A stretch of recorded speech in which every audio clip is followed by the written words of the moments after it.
সংগ্রাম। আমরা আজকে এখানে উপস্থিত হয়েছি পশ্চিমবঙ্গে যে নতুন পরিস্থিতি তৈরি হয়েছে। গত কয়েকদিন আগে এখানেই একটু এই পিছনটাতেই মুখ্যমন্ত্রী মিটিং করে বলেছেন যে হাজার হাজার শূন্য পদ আছে আর লাখ লাখ। আর মজা হচ্ছে এটাই তারপরের দিন প্রিন্সিপাল সেক্রেটারি নোটিশ করে বলছে যা ভ্যাকেন্সি আছে তার 50% নিয়োগ হবে। এটাই হচ্ছে কিন্তু পশ্চিমবঙ্গের কঠোর বাস্তব।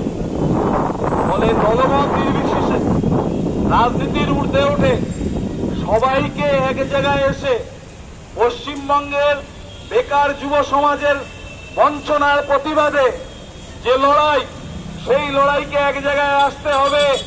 বেকার ছেলে মেয়েদের মধ্যে ভাগ বাটোয়ারা করা চলবে না। বেকার ছেলে মেয়েদের যোগ্যতার ভিত্তিতে